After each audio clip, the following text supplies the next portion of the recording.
Hello friends, how are you? Welcome to our YouTube channel Dhyan Commerce, the key of success. Please like, subscribe, share and press bell icon for notifications. Thank you. जय माता जी students.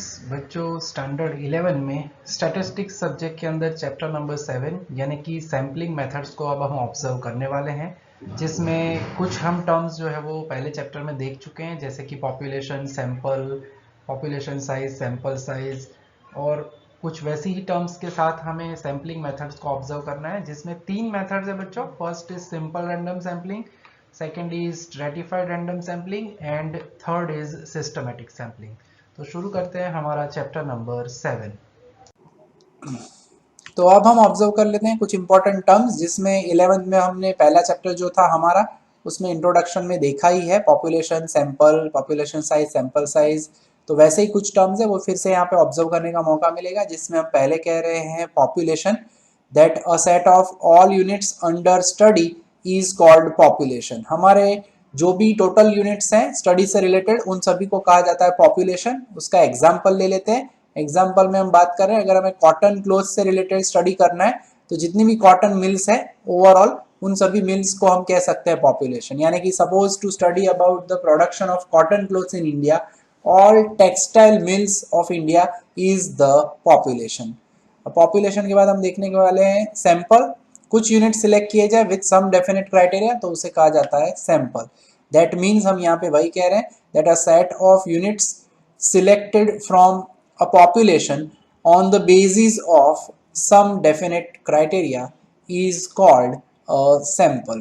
Example में बच्चों हम कहना चाहिए graduates university के हैं, Gujarat university के, तो बहुत सारे हो सकते हैं। उसमें से सपोज 1000 ग्रेजुएट्स को सिलेक्ट किया जाए बाय यूजिंग सम क्राइटेरिया, यानी either they are from arts faculty, commerce faculty, science faculty और दे आर इंजीनियर्स, तो उन सभी को हम कह सकते हैं सैंपल। तो वही ऐसा है हमारा यहाँ पे एग्जाम्पल रहता है, that suppose to study the IQ level of graduate students of Gujarat University, उसके लिए हम बात कर रहे हैं, if we select 1000 graduates from all graduates जिनसे रिलेटेड हम बात कर रहे हैं यहाँ पे, ठीक है, तो उसे हम कह सकते हैं हमारा सैंपल, जिसमें क्राइटेरिया मैं पहले समझा ही चुका हूँ, कोई भी क्राइटेरिया से रिलेटेड हो सकता है वहाँ पे सिलेक्शन, ठीक है। तो ये हो गया हमारा पॉपुलेशन एंड सैंपल का मीनिंग। अब हम ऑब्जर्व कर लेते हैं सैंपल विथ रिप्लेसमेंट, यानी ऑब्जर्वेशन को एक बार सिलेक्ट किया जाए उसे वापस रिप्लेस करके फिर से सैम्पलिंग किया जाता है तो उसे कहा जाता है सैंपल विथ रिप्लेसमेंट, जिसका मीनिंग जो है वो कुछ इस तरह से रहता है हमारे पास, that a sample in which each unit is selected from the population after replacing the unit selected earlier in the population is called a sample with replacement, जिसे SWR भी कहा जाता है शॉर्ट में। यानी एक बार सिलेक्ट किया हुआ यूनिट वापस रिप्लेस किया जाता है अगर पॉपुलेशन में, तब उसे कहा जाता है सैंपल विथ रिप्लेसमेंट। अब देख लेते हैं उसका दूसरा मीनिंग, सैंपल विदाउट रिप्लेसमेंट, यानी कि वापस उस यूनिट को अंदर रखा ना जाए तो उसे कहा जाता है सैंपल विदाउट रिप्लेसमेंट। यानी कि वही चीज़ है, खाली चेंज वहीं पे होगा हमारे मीनिंग में। A sample in which each unit is selected from the population without replacing, आगे हमने लिखा था after replacing, then the unit selected earlier in the population is called sample without replacement. और इसे हम नोटेशन में लिखते हैं ब्रैकेट के अंदर SWOR, सैंपल विदाउट रिप्लेसमेंट। तो ये कुछ इंपॉर्टेंट टर्म्स हो गई हमारी। अब देख लेते हैं आगे की कुछ और टर्म्स। तो अब सैम्पलिंग की ज़रूरत क्या है तो वो हम देख लेते हैं। इंपॉर्टेंट पॉइंट्स है हमारे पास 5। नीड ऑफ सैम्पलिंग, तो उसमें पहला पॉइंट है that population is very large, when population is very large then sampling is needed. Point number 2 easily याद रख लेना बच्चों, it is spread over wide geographical area, बहुत ही बड़े एरिया में हो तो पूरा पॉपुलेशन का इंस्पेक्शन इजी नहीं रहता, तब सैम्पलिंग किया जाता है। Then third point is the units under inquiry are to be destroyed, और उसके लिए हम कह चुके हैं कि वो बल्ब वाला एग्जाम्पल है, ठीक है, कि बल्ब जो है उनका पॉपुलेशन इंस्पेक्शन पॉसिबल नहीं होता, तो उस केस में बल्ब्स जो है वो डिस्ट्रॉय भी करने पड़ते हैं, तो in that case we use sampling. फिर फोर्थ पॉइंट हम यहाँ पे कह रहे हैं the result of inquiry are to be obtained in short period of time. जब हमारे पास वक्त कम हो तब सैम्पलिंग ज़्यादा बेटर रहता है टोटल इंस्पेक्शन के मुकाबले। फाइनली पांचवा पॉइंट हम कह रहे हैं it saves our time money and energy, या फिर हम कह सकते हैं time money and experts for conducting inquiry are limited. जब टाइम मनी एंड एक्सपर्ट्स जो है वो कम अवेलेबल होते हैं तब सैम्पलिंग बेटर रहता है टोटल इंस्पेक्शन की जगह पे। ठीक है बच्चों, तो ये जरूरत है सैम्पलिंग की, क्यों जरूरी है, ये मेन पॉइंट 5 रहते हैं, याद रखना है खास इसे आपको। अब हम देखने वाले दो इंपॉर्टेंट टर्म, जिसमें पहला है पैरामीटर। ठीक है, पैरामीटर्स यानी क्या, तो पॉपुलेशन से रिलेटेड। ठीक है बच्चों, जब जैसे कि हमारे क्लास के अंदर अगर कॉमर्स स्कूल के अंदर अगर आप बात करते हो, कोई भी स्कूल में 11th स्टैंडर्ड के अगर 2 क्लासेस है, मिला के 100 बच्चे हैं, तो 100 के 100 बच्चों के अगर एवरेज मार्क्स ढूंढे जाए तो उसे पॉपुलेशन मीन कहा जाता है, और उसे हम कहते हैं पैरामीटर। यानी पॉपुलेशन से रिलेटेड कोई कांस्टेंट है तो उसे हम कहते हैं पैरामीटर। जबकि वो 100 बच्चों में से सपोज 10 स्टूडेंट्स के मार्क्स ही कलेक्ट किए जाए, उनकी एवरेज निकाली जाए, तब उसे हम कहेंगे सैंपल मीन। तो सैंपल मीन है उसे कहा जाता है स्टैटिस्टिक। तो पैरामीटर का मीनिंग हम वैसे ही समझ पाएंगे easily, that population measures obtained on the basis of population data are called parameter. जैसे कि मैं अभी एग्जांपल समझा ही चुका हूं। ठीक है, तो उसमें वही हम चीज यहाँ पे कह रहे हैं कि पॉपुलेशन मीन है, पॉपुलेशन स्टैंडर्ड डेविएशन है, एंड उसी तरह से हम कह सकते हैं कोएफिशिएंट ऑफ स्क्यूनेस है। So these are simply the parameters. तो बच्चों याद रखना है P for parameter and P for population. Population से रिलेटेड जो कांस्टेंट मिले उसे हम कहते हैं पैरामीटर। जबकि सैंपल स्टैटिस्टिक कहा जाता है, वो मिलता है सैंपल के ऊपर से। तो वही चीज यहाँ पे कह रहे हैं हम, the measures of sample obtained from sample data are called sample statistics या सिंपली स्टैटिस्टिक्स। ठीक है, उसके अंदर हम जो कह रहे हैं सैंपल मीन कह सकते हैं, सैंपल स्टैंडर्ड डेविएशन कह सकते हैं, कोएफिशिएंट ऑफ स्क्यूनेस जो है वो सैंपल से रिलेटेड मिले, तब जो है उसे हम कहते हैं they are simply our statistics. ठीक है, तो ये दो टर्म्स बहुत इंपॉर्टेंट है, रिसर्च में इसका बहुत ही यूज होता है, जो कि फ्यूचर में आप फर्दर स्टडी करोगे तब आपको पता चलेगा। तो बच्चों अब हम समझ लेते हैं डिफरेंट सैम्पलिंग मेथड्स, जिसमें पहली सैम्पलिंग मेथड है वो है हमारी सिंपल रैंडम सैम्पलिंग मेथड। अब इसके अंदर बच्चों सिंपल रैंडम सैम्पलिंग में होता क्या है, जितने भी पॉपुलेशन के यूनिट्स है उन सभी के चांसेस इक्वल होते हैं सिलेक्शन के सैंपल के लिए, तब उसे कहा जाता है सिंपल रैंडम सैम्पलिंग। एंड जब डेटा जो है या जो भी ऑब्जर्वेशंस है वो होमोजीनियस हो, अगर वो मिक्स्ड हो प्रॉपरली और उन्हें अलग किया ना जा सकता हो, तब ये मेथड यूज की जाती है, और इससे मिलने वाले रिजल्ट हमेशा रिलायबल होते हैं। तो आप ड्राइंग में ऑब्जर्व कर सकते हो जितने भी पर्सन है उन सभी के चांसेस ऑफ सिलेक्शन इक्वल है, जिसमें से यहाँ पे आप ऑब्जर्व कर सकते हो 4 हैं वो हाईलाइट किए हुए हमने, सर्कल किया हुआ है, तो सैंपल लिया गया है। तो मीनिंग को समझ लेते हैं आप, that a sampling in which each unit of the population has an equal chance of being selected in the sample is called simple random sampling। और उसमें जैसे अभी हमने कहा है, जब होमोजीनियस होती है पॉपुलेशन और डेटा हमें रिलायबल चाहिए, then we use simple random sampling. ठीक है, it is convenient when population is homogeneous and result obtained are reliable. अब इसमें भी हमारे पास, जैसे हम आगे कह चुके हैं, SRS जैसे कि कहा था sampling without replacement and sampling with replacement, तो वैसे ही यहाँ पे भी हमारे पास ऑप्शन अवेलेबल है simple random sampling with replacement and without replacement. तो उसका मीनिंग भी सेम ही रहता है, खाली इसमें सैम्पलिंग ऐड कर देंगे।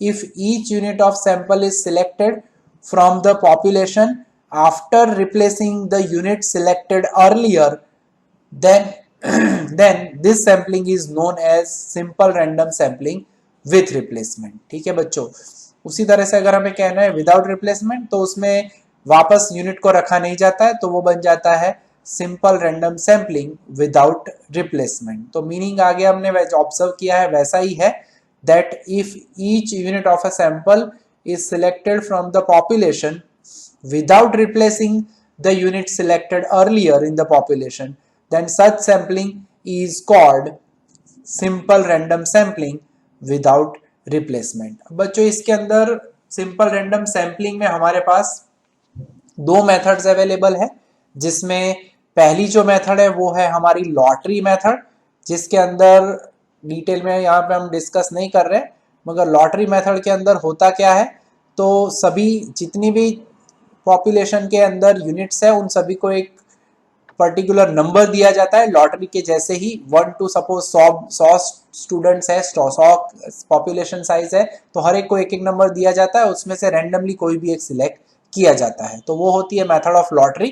ठीक है, और दूसरा है method of random number table. इसके अंदर हमारे पास 3 मेथड्स है। Method of random number table में अलग अलग स्टेटिस्टिशियंस हमें ये मेथड में टेबल दे चुके हैं, जिसमें पहला जो है फेमस है LHC Tippett's table of random numbers, दूसरा जो है that is table of Fisher and Yates, and तीसरा जो है वो है tables of Rand Corporation of America. तो ये 3 टाइप के रैंडम नंबर टेबल का इस्तेमाल किया जाता है। वैसे हम जो है वो बेसिक कुछ एग्जांपल्स देखेंगे ऑफलाइन सेशन में, ठीक है, तब मैं उस एग्जांपल्स को आपको एक्सप्लेन करूंगा। ठीक है, अब हम आगे बढ़ते हैं बच्चों। दूसरी मेथड है जो कि है हमारी स्ट्रेटिफाइड रैंडम सैंपलिंग।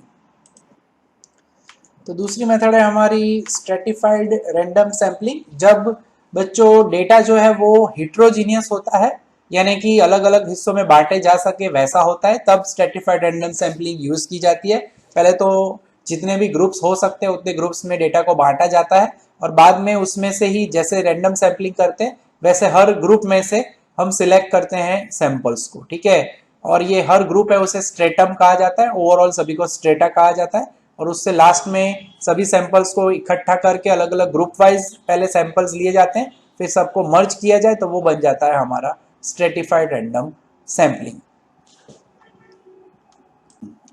तो देख लेते हैं स्ट्रेटा। यहाँ पे जैसे आप ड्राइंग में भी देख सकते हो, पहला strata, first strata, second strata, third strata, तीनों में से सैंपल सिलेक्ट किया जाए, सभी को मर्ज किया जाए तो बन जाता है स्ट्रेटिफाइड रैंडम सैंपल। ठीक है, तो समझ लेते हैं कि when the population is heterogeneous, ठीक है, and it is first divided into different strata of homogeneous nature, अलग अलग इक्वल टाइप के डेटा को इकट्ठा किया जाता है, अलग अलग स्ट्रेटा बनाए जाते हैं। then a random sample is independently drawn from each stratum, and random sample so obtained from all strata are combined to get sample, and it is known as stratified random sample. And the method of selecting sample is called stratified random sampling। ठीक है बच्चों, तो अलग अलग हिस्सों में पहले तो बांट लिया जाता है। फॉर एग्जांपल अगर हम बात करें कि कॉलेज के कुछ स्टूडेंट्स हैं जिसके अंदर science college, arts college and commerce college के बच्चे साथ में पढ़ रहे हैं, कोई एक कॉमन स्ट्रीम कॉलेज है तीनों स्ट्रीम वाले, और अगर आपको सैंपल लेना है तो हम क्या करेंगे, साइंस वाले बच्चों का अलग स्ट्रेटा बनाएंगे, कॉमर्स वालों का अलग बनाएंगे, आर्ट्स वालों का अलग बनाएंगे, फिर उसमें से 10-10 स्टूडेंट्स का सपोज सैंपल लेना है, वो सैंपल ले लेंगे, बाद में वो 10-10-10 मिला के 30 का जो सैंपल मिलेगा हमें कंबाइंड, उसे कहा जाता है स्ट्रेटिफाइड रैंडम सैंपल, और इस सैंपलिंग को कहा जाता है स्ट्रेटिफाइड रैंडम सैंपलिंग। ठीक है, और ये कब यूज किया जाता है, when the population is heterogeneous, यानी जब आप अलग अलग ग्रुप में बांट सकते हो डेटा को, पॉपुलेशन को, तब ये मेथड यूज होती है बच्चों, खास ये आपको याद रखना है। अब समझ लेते हैं meaning of strata and meaning of stratum and what is stratification. So stratification का मीनिंग समझते हैं पहले, that a process of dividing heterogeneous population into non-overlapping fairly homogeneous groups is called stratification। यानी homogeneous group में divide करना हो heterogeneous में से, तब उसे कहा जाता है stratification। ठीक है, अब देख लेते हैं what is the meaning of stratum। Her group को stratum कहा जाता है, वैसे मैं कह चुका हूं, फिर भी मीनिंग देख लेते हैं। The groups obtained by stratifications are called strata, while each group of such groups is called stratum। Individual group को स्ट्रेटम कहा जाता है, कंबाइंड में उन्हें कहा जाता है strata. The strata differ from one another while each stratum have almost same characteristics। ठीक है, तो a random sample is drawn from each stratum proportional to the size of the stratum. ये खास ऑब्जर्वेशन हमें रखना है। ठीक है, हर एक के लिए आपको प्रोपोर्शन दिया जाता है, जैसे कि साइंस के बच्चे हैं तो साइंस में से मुझे 1% का प्रोपोर्शन में से सैंपल लेना है, कॉमर्स में लिए मुझे प्रोपोर्शन दिया जाए 2%, तो मैं 2% लूंगा जितनी भी पॉपुलेशन है उसमें से। कॉमर्स में सपोज उसके बाद आर्ट्स में कहे 3%, तो आर्ट्स के जितने भी बच्चे उसमें से 3% का हम लेंगे सैंपल, ठीक है। तो उस तरह से हम अलग अलग स्ट्रेटा को बना सकते हैं और इससे मिलने वाला सैंपल कहा जाता है stratified random sample. Last method है बच्चों जो ऑब्जर्व कर लेते हैं वो है हमारी सिस्टमेटिक सैम्पलिंग।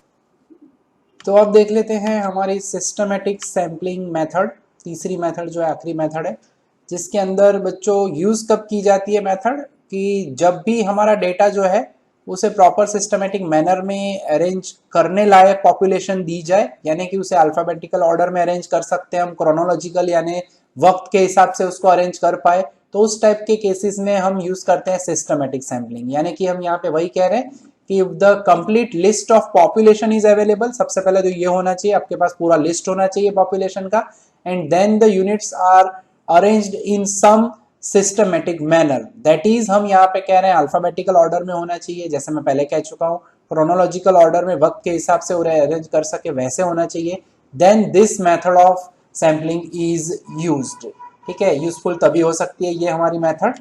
इसके अंदर हम ये भी कह रहे हैं कि सबसे पहले तो हमें यहाँ पे नंबर असाइन करने पड़ते हैं, assigning number 1 to n population units. उसके बाद उस हमें पर्टिकुलर एक साइज पॉपुलेशन साइज भी दी जाती है स्मॉल n, और उसके बाद हम इंटरवल डिसाइड करते हैं after determining sampling interval k is equal to capital N upon small n। हम क्या करते हैं तो एक रैंडम सैंपल लिया जाता है जो भी आपकी साइज k दी मिले आपको उसमें से कोई भी एक, और उसके बाद आफ्टर केथ इंटरवल यानी कि suppose size of the interval k is equal to हमें 5 मिल रही है तो हम 5-5 के डिस्टेंस पे यूनिट लेते हैं। अभी एक एग्जांपल भी मैं समझाने वाला हूँ, ठीक है। तो वो इंटरवल का इस्तेमाल करके हम एक सैंपल सिलेक्ट करते हैं और उस सैंपल को कहा जाता है सिस्टमेटिक सैंपल, और इस मेथड को सिस्टमेटिक सैंपल सिलेक्ट करने वाली मेथड को कहा जाता है सिस्टमेटिक सैम्पलिंग मेथड, ठीक है। एग्जांपल लेंगे ज्यादा पता चलेगा। तो यहाँ पे आप ड्राइंग में समझ सकते हो, फर्स्ट सैंपल मैंने ले लिया है, उसके बाद मैं एग्जैक्टली +3 कर रहा हूँ सभी में, 1+3 यानी फोर्थ पर्सन, फोर्थ के बाद 7, 7 के बाद 10, 10 के बाद 13, ड्राइंग में आप देख सकते हो। उसे अब हम ऑब्जर्व कर लेते हैं एग्जाम्पल में। फॉर एग्जाम्पल अगर हम कह रहे हैं यहाँ पे कि selecting a unit randomly from 1 to k units, ठीक है। उसके बाद every kth unit is selected there after, यानी यहाँ पे जैसे मैंने कहा पहला सैंपल हमने ले लिया है, पहला पर्सन आप देख सकते हो ड्राइंग के अंदर पिक्चर के अंदर। उसके बाद केथ यूनिट का meaning every third unit will be selected, every third person will be selected, तो उस हिसाब से जो सैंपल मिलता है उसे कहा जाता है सिस्टमेटिक सैंपल, ठीक है।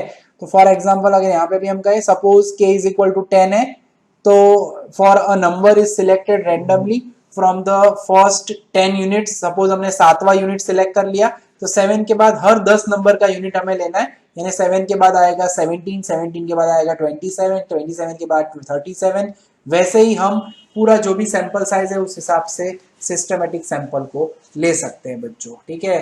तो ये हुई हमारी सिस्टमेटिक सैंपलिंग की बात, जिसमें k डिसाइड करना है बच्चों, और k की फॉर्मूला है population size capital N divided by small n, ठीक है। तो वो जो है वो ऑफलाइन सेशन में मैं बच्चों एग्जांपल में आपको करवाऊंगा पूरा हिस्सा। तो ये था कुछ हमारा छोटा सा प्यारा सा सैम्पलिंग मेथड का जो जरूरी पार्ट है उससे रिलेटेड थियरी का सेशन, ठीक है। तो नेक्स्ट में बच्चों हम आगे बढ़ेंगे, मिलेंगे फंक्शन चैप्टर के लिए। तो यहाँ तक का काम रखने वाले बच्चों आज के सेशन में। जय माता जी, thank you and take care.